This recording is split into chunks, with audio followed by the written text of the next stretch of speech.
No, he hasn't been operated yet. Devastating for him. Coming to a new club, having so much impact straight away. Playing against your former club in the quarterfinals of the Champions League, with so much more to come for him in the summer. Yeah, your first thoughts are then always with him being out for such a long time, missing out on so many special moments. But he's not the first and will not be the last player that experienced something like this in the start of his career. And there are so many examples of players that came back so even stronger. And that's the challenge he has now. And I'm 100% sure he will be one of those that in 10, 15 years' time say, maybe this injury even helped me to become stronger and become even more ready to perform even at a higher level than I did before. No, I think for the people who watch the Paris Saint-Germain game, they depends, by the way, on which game you're watching. But if you're watching the home game, I think it's fair to say for me that the future does look bright and that we were able to have more ball possession than them, to generate 21 shots, to have a high XG against a team that is used to the fact that they dominate ball possession. Even if you take into account that Hugo had to go off after 30 minutes, something like that. Alex had to go off at halftime. So if you would see them playing over 90 minutes, being in their best shape, then this team has already shown, as they did in so many other moments, that they can compete with the best in Europe. So we've beaten here at home the other three other quarterfinalists with Atletico, Real Madrid, and Arsenal. So that tells you that this is already a very strong team. But it takes some changes because of what you just said with Robbo and Mo leaving. But yeah, as I said many times, future looks bright for us. Are you thinking that you need 4, 5, 6? I don't think in numbers. I don't think in numbers. Just areas. In areas in which players we already know that they're going to leave, and let's see what happens in the summer. You know, we are a trading club, so let's first see what's actually going to happen in the summer, and then we also know better what we need to bring in. Last season. I think both it's always a very special game. It doesn't matter if it's the 60th game being played in the stadium, but if it's the last one being played in the stadium and the first one, that always makes it probably even more special, if that's even possible. So, and of course they are in a very good place at the moment. So it's always special, but maybe you can add 1 or 2% to it because it's now the first, and last season it was the last. But it will always be a very special game for them, but definitely also for us. New motivation, just no more slip-ups in terms of, because you really, last week that victory of the Fulham really strengthened your position in terms of the top 5 now. Yeah, but that's what I said. I think already 5, 6, 7 weeks ago. That is always the aim. We didn't want to lose against City away. We didn't want to lose against Paris Saint-Germain. But and I think that is always the aim. If you go into games, you never want slip ups. So you want to perform in the best possible way possible. Best possible way possible. It's a bit a lot of possible. I think we know what you meant. Possibly. Is this exactly the right kind of game for you? Given the disappointments of midweek, to then come into a Merseyside derby, it's an opportunity for your players to really show some character and come out fighting.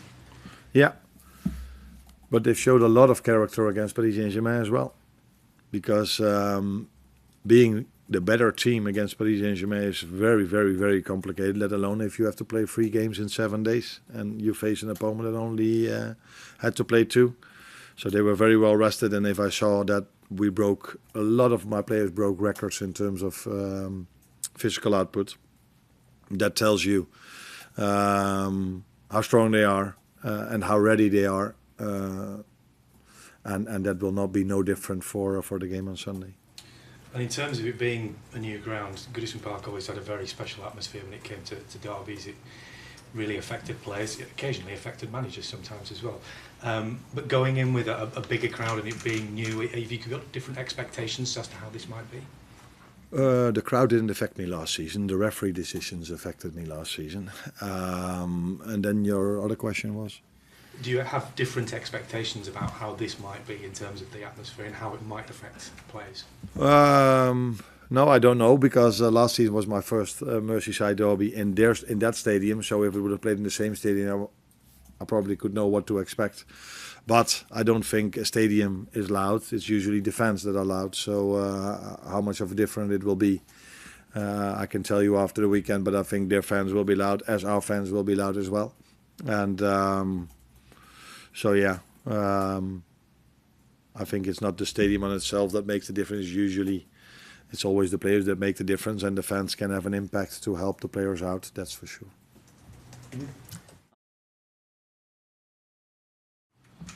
Yeah, first of all, it's at least a good thing that we've signed 2 number 9s, because there were a lot of people who were debating why we signed 2 number 9s. Now, we thought maybe it's a smart idea not to be the only club in the world that only has 1 number 9, so that's why we signed 2.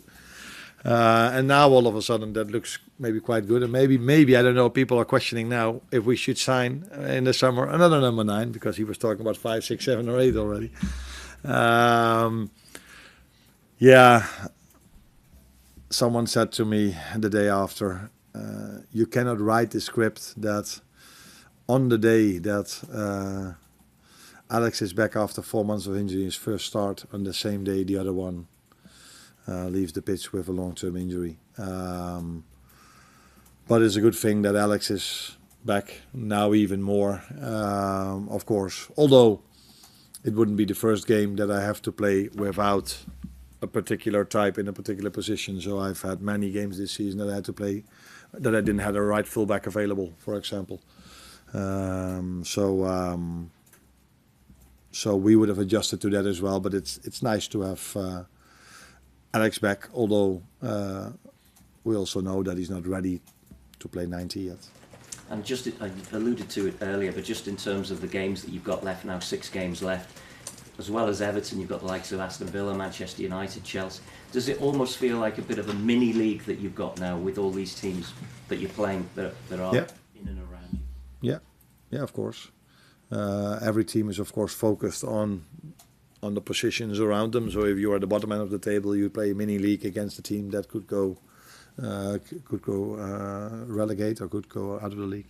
And of course, our focus now is definitely not on Arsenal, is on the teams around us when it comes to playing a mini league. But our main focus is on the first game at hand, and that's Everton.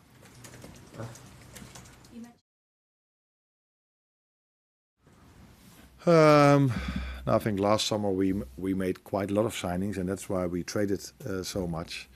So I think in the 4 windows I'm here now, we've had a net spend of 150 million, I think. So that says what kind of club we are, and now it's done. We know that Robbo is going to leave. We know that Mo is going to leave, but so that means changing 2 players. Where we also know that Kostas Tsimikas comes back. So I think the first aim is to see how we are acting in the position of Mo. If we want to replace that with a similar player, or we're going to do that differently. And for the rest, I don't think at this moment of time there's a chance of other players leaving. So of course there's the Ibu contract situation. So yeah, then there might be not such a big need of trading a lot if you don't need to bring a lot of new players in. Yeah, you know better than me, because I wouldn't say you know better than me, but you know a lot about data, and me also. But I think it's always important to know what game we play, when. So I know, as you might maybe also know, that we lost quite a lot of games after playing in Europe. And usually, as we also know, that we play on Wednesday night in Europe an away game or a home game, and then we play the 12:30 kickoff on Saturday. So that has proven to impact any team in the world, and that has probably impacted our results in away games after playing in Europe also. I don't know if all 6 of them you are mentioning all been played after a midweek game, but I think quite a lot of them were. The good thing now is that we played on Tuesday, and the next game is on Sunday, so that cannot impact that. But as we also know, it's not only difficult for us to win away games in the Premier League. It's difficult for every team to win games in the Premier League, let alone winning the away games, let alone if you've played in Europe and there are only 2 days in between, which we've had a lot of times this season. Okay. I don't think it can affect that because there are more than a few days in between. And it did not even affect us. The Fulham game affected us by being as intense as we were against Paris Saint-Germain. Of course, I have to factor the Anfield factor in because there might be people who think, why didn't you play like this away from home? Now that's a bit more complicated than people might think. So the fans play a big part in if you want to go as aggressive as we were and taking the risk as we did. Because we took the same risk in Paris, but then they were 5 or 6 times in front of our goalkeeper, and now we could keep them away from our goal by large parts of the game. So no, being tired has no influence on the game on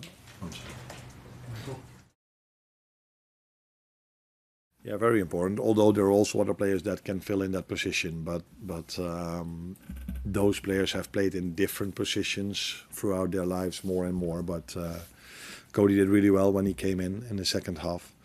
Of course, it's important, but it would have been even nicer. But yeah, you don't get it like that. It would have been even the best thing was that Hugo was still fit. But if he wasn't, then if this would have happened, then 2 or 3 weeks later would have even been better because Alex is not ready for 90 yet. Depending on the intensity of the game, by the way, because you never know how a game is going to work out. But he's getting closer and closer, and now we need him. But there are different options to play as a 9 as well. Federico Chiesa is also one of them. So there are different options. But it's definitely good to have Alex back now. Now Hugo is injured. Can I just quickly check? Is Joe Gomez fit for Sunday? No. Last couple of days extended. I think we've seen this season a lot of good performances, but we've also seen a lot of inconsistency in the performances, and that was, in my opinion, mainly due to the fact that we had to play so many amount of games with almost all the time the same players. If you look at the 15, 20, 25 players that have made the most minutes this season, I think a lot of them that are in that list are from us.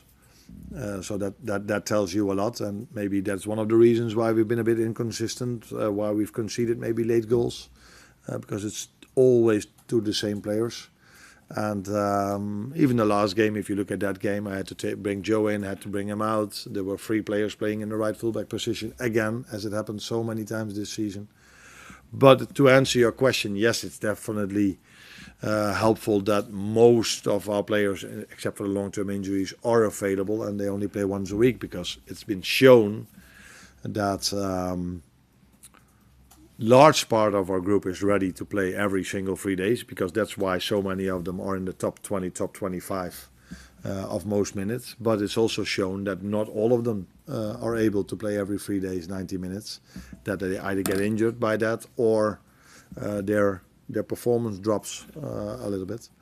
And that's maybe from that perspective, it's a good thing that we are not playing in Europe anymore. But I would have definitely preferred to play in Europe, because that also gives energy to the group if you go to the semi-final of the Champions League. So I don't see it as a positive thing that we are out, but it is the reality. So we face the reality, and indeed we have a bit more training time now than we've had till now. The last one. Just check. Jaden? Yeah. Now the good thing for him is that he's been out for such a long time, and he's now getting back with the under-21s, getting some playing time. But I think there's still a large step to be made if you have not even played 90 minutes at the under 21, let alone then play a Premier League game. So, but the first thing that comes to my mind is that he's worked so hard, because I know this, because I see him around over here a lot, to be where he is now, and he's been also so unlucky to be out for such a long time. So I really like him to be back. But reality is not that he's not on the bench for us this weekend.